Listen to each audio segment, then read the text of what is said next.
Hello viewers, welcome to this week's edition of Veritas Half Hour. Veritas Half Hour is our weekly television program where we discuss academic excellence and quality formation at Veritas University Abuja. This week we have a big fish. Our camera has caught up with the acting dean, Faculty of Law at Veritas University Abuja.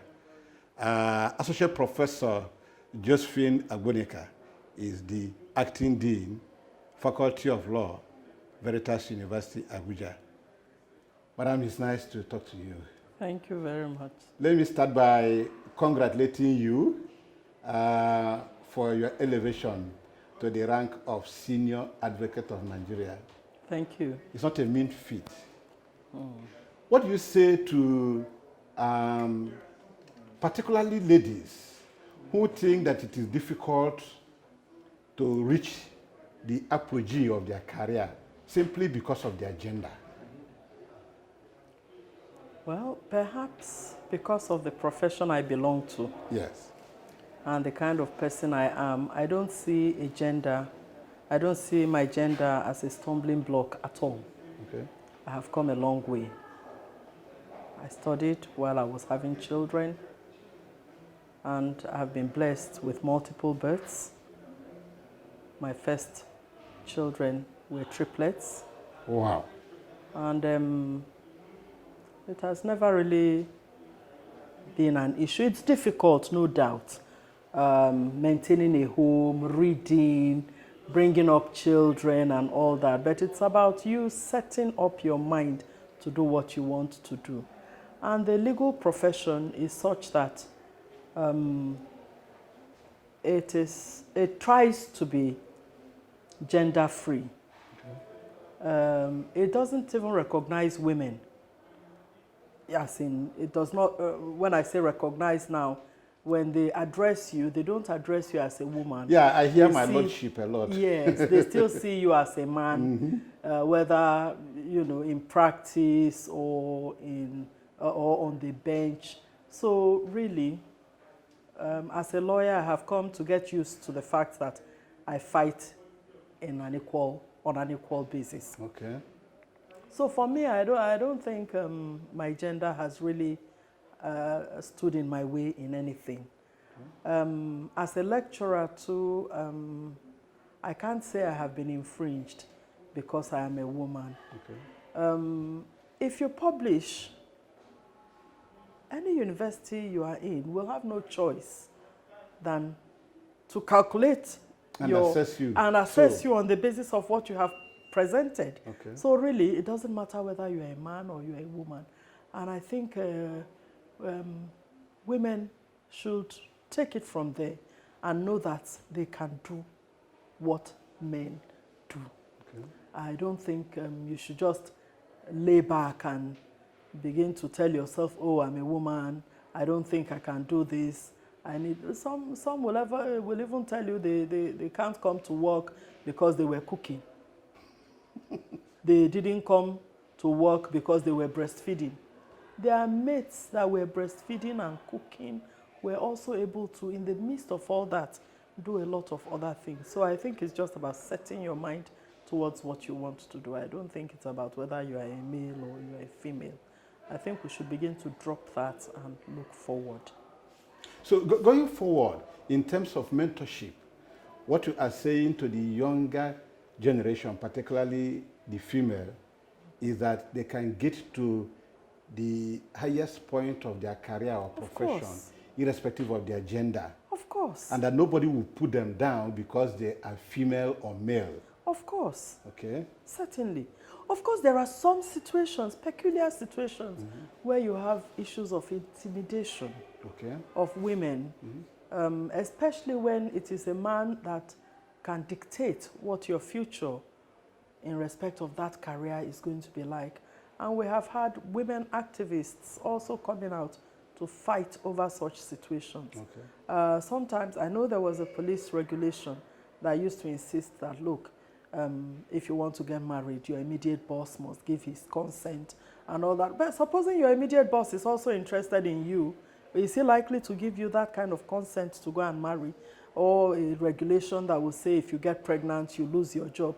Those are ridiculous regulations. I mean, if a man was in a position to give birth, would you have sacked him for giving birth? So women activists have been able to fight against such regulations, and to the glory of God, judges are also becoming, heavy in times of trying to make their rules. A rule, for example, that would say that a woman cannot inherit her father's asset or cannot inherit her husband's. All those are ridiculous situations.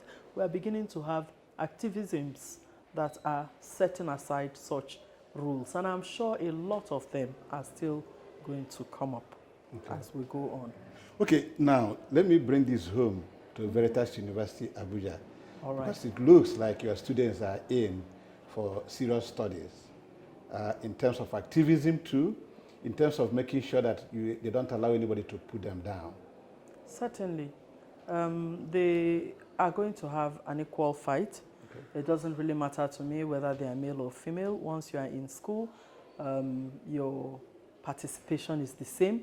We will expect that everybody will come in ready to study, come in ready to follow the rules, and once that is done, I don't think we have any cause for alarm. We are good to go. Okay. Talking about Veritas University Faculty of Law, where you are the acting dean, I am looking at the list on the faculty. It would appear that there are already 3 senior advocates of Nigeria as members of the faculty.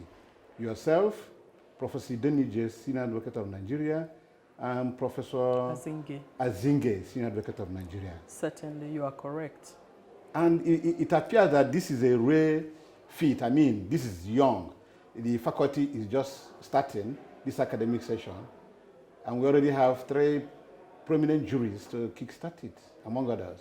Certainly, I must say that Veritas University is very lucky to gather such people together in one go. A lot of times you find that it's difficult to actually bring in senior academics together, but in our own situation, the top is heavy, it's good. Right. I don't think we are going to have any problem in terms of academic work. We feel honored to be able to serve. It is beautiful when you are starting knowing that you have the compliments of such heavyweights behind you. By the grace of God, they will do a good job. We will all work together.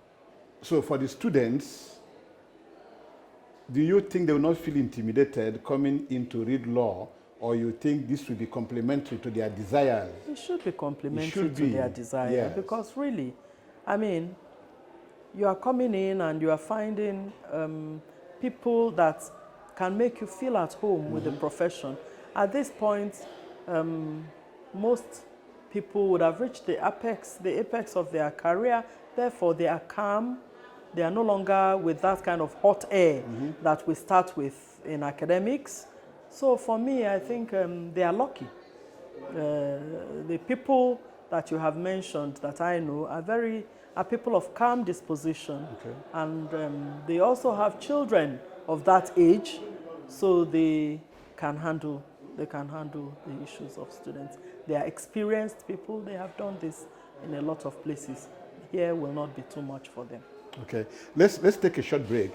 When we come back, I want you to talk about the admission process into the Faculty of Law at Veritas University Abuja. Right. Please, we'll be back shortly. All right.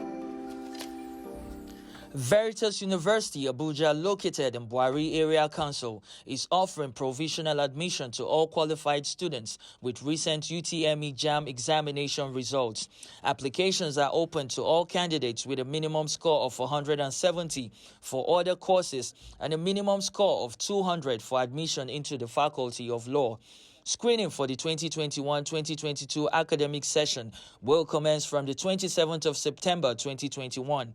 The exercise will be physical or virtual in Abuja and the respective Catholic dioceses with education secretariats. For further inquiries, call Reverend Father Dr. Babkwaf, Chairman, Admission Committee on 080-3939-8830, or the Admission Officer, Mr. Kefas Ilya, on 070-8685-8143. You can also call the Marketing Officer, Mr. Timothy Adidi, on 081-3860-5055. For postgraduate admission, contact Mosino Professor Michael Sasa on 080-3499-8227.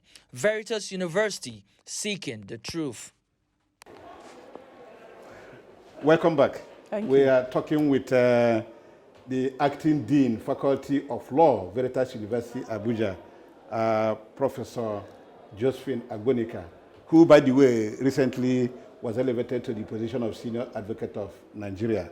We're happy to have you at Veritas University Abuja. Thank you very Please much, Dr. help Oleh. us go through the admission process into this new Faculty of Law at Veritas University Abuja. What are the basic requirements? Well, the basic requirements, like most other universities, is quite the same. Of course, they must have their WAEC or NECO, Okay. at least 5 credits, including literature, English, and maths.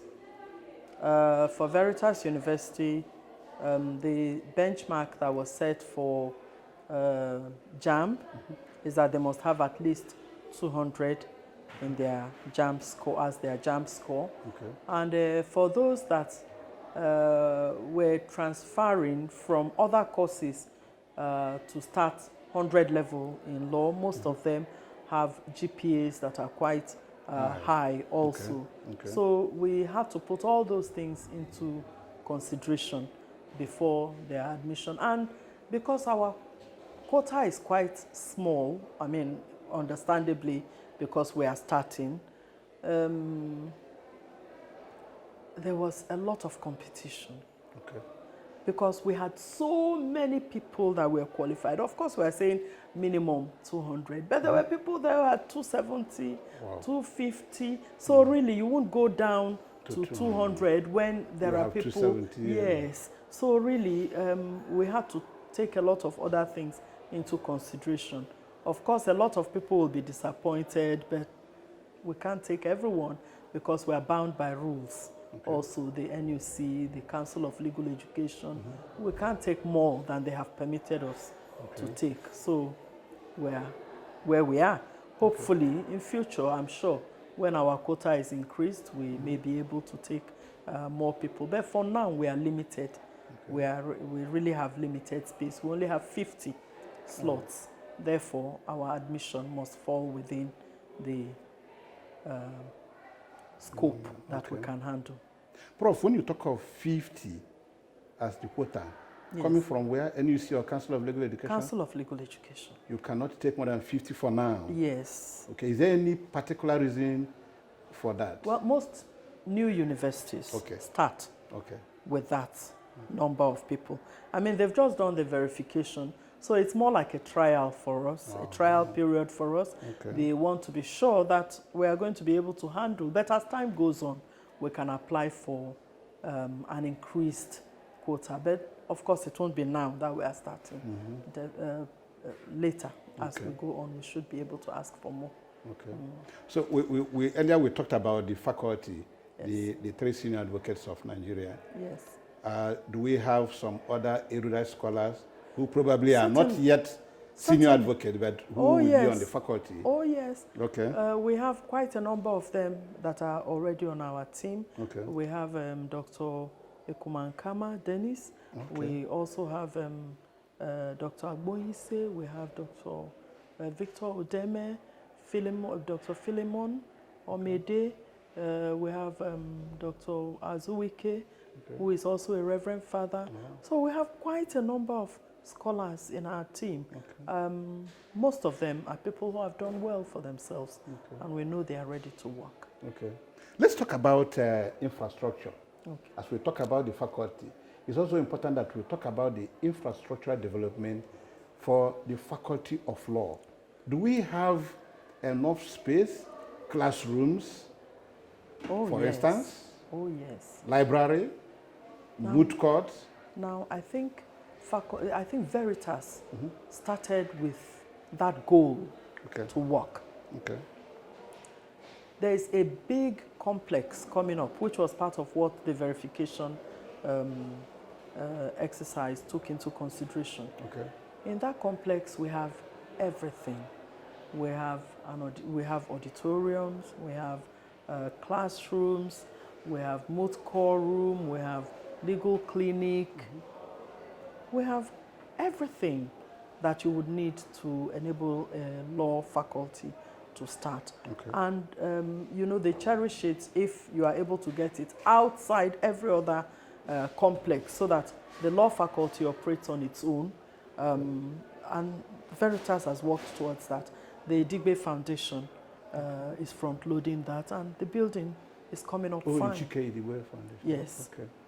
So very soon, I believe we should be able to move from this building into the law complex, which is devoted solely to law. And but even where we are, it's not as if we don't have the facilities that we need. It's just that the other one is more spacious and it seems to take charge more of what the council requires. And I believe that very soon, in a few months, we should be able to move to that complex. The students' population that will make up the faculty, will there be orientation for them? Oh, definitely. So as to bring them, oh, yes. up to speed? Oh, yes. Once the students come back, I mean, yes, the university can organize its own orientation. For the general student population, and they will join that. Okay. But within the faculty, we also have to have our own orientation, okay, so that they will understand what it takes to be in this profession. Okay. Sometimes you find that students come in with that air of a lot. I mean, of course, they are coming from a lot of them are just coming from secondary school. This is the first air of independence they are having. So they are happy to get away from uniform.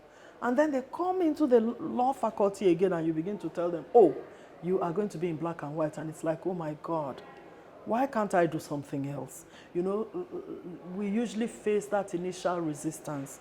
But with time, they find that it's even a source of pride to them. It becomes a kind of uniform that they are used to. They don't feel that there is any compulsion anymore. So gradually, we will get there. And by and large, in all the faculties that I have worked, everybody attests that the law students are usually the most well-behaved. So when it comes to discipline, I don't know what this is about, but somehow they learn to behave themselves. Okay. They learn to behave themselves. Perhaps it's the way we continue to talk to them. We never stop talking about discipline, about respect, about what they are supposed to do. So basically, they get used to it over the years, and it becomes part of them. The naughty ones will find themselves out. Oh my God. Oh yes, the naughty ones, because they won't be able to cope with the stress of the profession. And we prefer that we filter those ones out than to disgrace. At the earlier time. Yes, yes, because it won't work for them in the long run. So basically, that's... So what kind of discipline are we looking at here? I mean, you see some students with some funny hairstyles. You see some students, even the male ones, wearing earrings and all that. Well, there's no room for that in the law faculty. Okay. They can't. They must watch what their lecturers are doing. And and then we have people who are in charge of dress code. Okay. Both male and female. And if you're not properly dressed, you'll be walked out. Now, out of the class? Yes. You can't even come into our complex. Okay. You can't enter the faculty. So why would you dress from home in such a way that you will not even enter the faculty? I mean, we can't envisage a situation where a student would come in with purple hair, for example, or pink hair. It's ridiculous. It's not a lawyerly behavior. So from the beginning, they know that. And we don't also anticipate a situation where a law student would want to pierce his ear or his nose or begin to do things that don't really comply with the regulations of the law faculty. So for such students, we are likely to filter them out even before they enter the faculty block. We usually have our own security guard. The lecturers, we have one that takes care of the female students, because there are things that the male may not be able to tell the female students. I mean, there are some students who will wear, yes, they are wearing black, no doubt, they're wearing skirts, they're wearing a top, but perhaps the slit is too high that they cannot sit properly. So for such students, we will need to let them know that you are wearing a suit, but it is too tight, your chest, your hair is coming out in your chest hair is showing. We must tell you at that point to go home and change. So instead of taking that inconvenience, many students prefer to dress well. Okay, so do we tell these students this at the point of entry or at the point of the orientation for them? Well, at the point of entry, they don't know what to expect. Okay. And remember, at the point of entry, we wouldn't have interacted with them in any form. Apart from their admission, which perhaps you would have given through their scores and then or their screening. You don't know much about them. But as they come in, through our own orientation, they know what to expect. And they know what they are supposed to do. Of course, you would always find a few naughty ones among them who will decide to do whatever it is they want to do. But the system has a way of filtering out such naughty students. We always prefer to work with those that are ready to become lawyers. There are some that no matter what you do, they are not destined to see the four walls of any courtroom. So even if you put in your best, they are not likely to become lawyers anyway. For those ones, we must let them go. Those that we can salvage, we'll do our best to salvage them and make sure that they graduate well. Okay, we'll take a short break again. Veritas University Abuja, located in Buhari Area Council, is offering provisional admission to all qualified students with recent UTME JAM examination results.